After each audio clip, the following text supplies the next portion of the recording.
बिस्मिल्लाहिर्रहमानिर्रहीम अल्हम्दुलिल्लाह नहमदुहु व नुसल्ली अला रसूलिल करीम अम्मा बाद।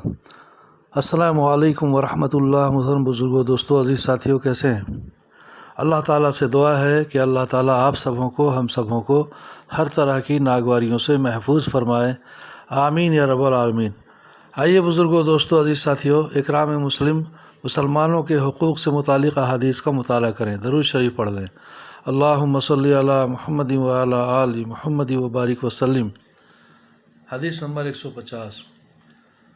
हज़रत अबू उमामा रज़ियल्लाहु अन्हु रवायत करते हैं कि रसूलुल्लाह सल्लल्लाहु अलैहि वसल्लम ने इरशाद फरमाया, मैं अपने बाद वाले खलीफा को अल्लाह ताला से डरने की वसीयत करता हूँ और उसे मुसलमानों की जमात के बारे में ये वसीयत करता हूँ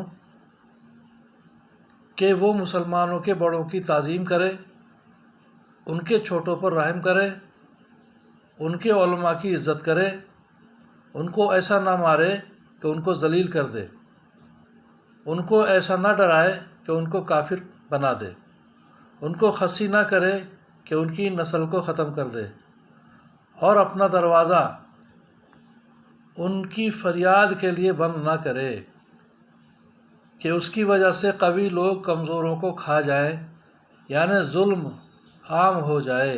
बेहक़ी की हदीस। हदीस नंबर 151। उम्मुल मोमिनीन हज़रत आयशा रज़ियल्लाहु अन्हा रवायत करती हैं कि रसूलुल्लाह सल्लल्लाहु अलैहि वसल्लम ने इरशाद फरमाया, नेक लोगों की लग़ज़िशों को माफ़ कर दिया करो, अलबत्ता अगर वो कोई ऐसा गुनाह करें जिसकी वजह से उन पर हद जारी होती हो, वो माफ़ नहीं की जाएगी। अबू दाऊद की हदीस। हदीस नंबर 152। हज़रत अम्र बिन शुऐब अपने बाप दादा के हवाले से रवायत करते हैं कि नबी करीम सल्लल्लाहु अलैहि वसल्लम ने सफ़ेद बालों को नोचने से मना फरमाया और इरशाद फरमाया कि ये बुढ़ापा मुसलमान का नूर है। तिरमिज़ी की हदीस है। हदीस नंबर 153। हज़रत अबू हुरैरा रज़ियल्लाहु अन्हु से रवायत है कि रसूलुल्लाह सल्लल्लाहु अलैहि वसल्लम ने इरशाद फरमाया, सफ़ेद बालों को ना उखेड़ा करो, क्योंकि ये क़यामत के दिन नूर का सबब होंगे।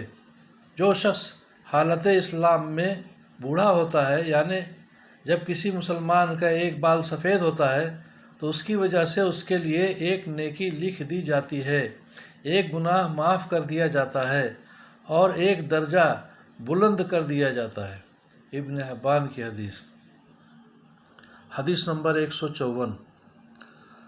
हज़रत अब्दुल्लाह बिन उमर रज़ियल्लाहु अन्हु रवायत करते हैं कि रसूलुल्लाह सल्लल्लाहु अलैहि वसल्लम ने इरशाद फरमाया, अल्लाह ताला कुछ लोगों को ख़ास तौर पर नेमतें इसलिए देते हैं ताकि वो लोगों को नफ़ा पहुँचाएँ।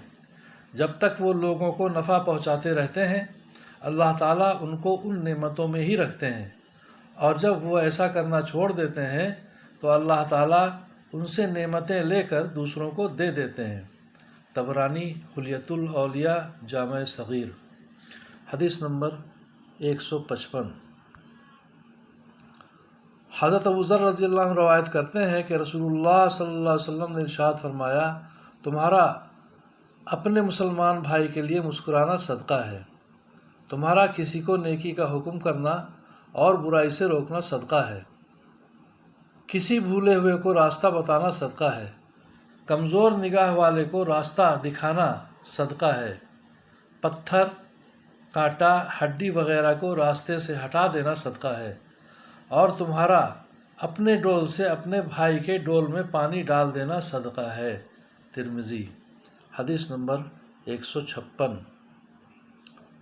हज़रत इब्न अब्बास रज़ियल्लाहु अन्हुमा से रवायत है कि नबी करीम सल्लल्लाहु अलैहि वसल्लम ने इरशाद फरमाया, जो शख्स अपने किसी भाई के काम के लिए चल कर जाता है तो उसका ये अमल 10 साल के एतिकाफ़ से अफजल है, और जो शख्स एक दिन का एतिकाफ़ भी अल्लाह ताला की रज़ा के लिए करता है, अल्लाह ताला उसके और जहन्नम के दरमियान 3 खंदकें आड़ फरमा देते हैं। हर खंदक آسمان و زمین کی مسافت سے زیادہ چوڑی ہے۔ طبرانی مجموع الزوائد، حدیث نمبر 157۔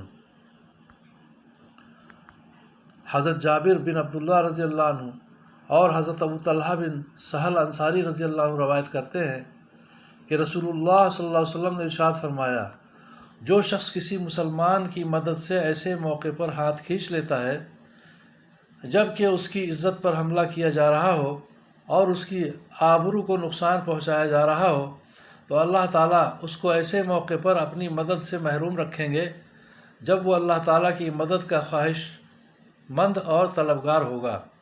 اور جو شخص کسی مسلمان کی ایسے موقع پر مدد اور حمایت کرتا ہے جب کہ اس کی عزت پر حملہ کیا جا رہا ہو اور آبرو کو نقصان پہنچایا جا رہا ہو، تو اللہ تعالیٰ ایسے موقع پر اس کی مدد فرمائیں گے جب وہ اس کی نصرت کا خواہش مند اور طلبگار ہوگا۔ ابو داؤد کی حدیث۔ اللہ تعالیٰ ہم سب کو بھی سمجھ بوجھ کے عمل کی توفیق عطا فرمائے، آپس میں مل جل کر رہنے کی توفیق عطا فرمائے، اللہ امت میں جوڑ پیدا فرما دے، آمین یا رب العالمین۔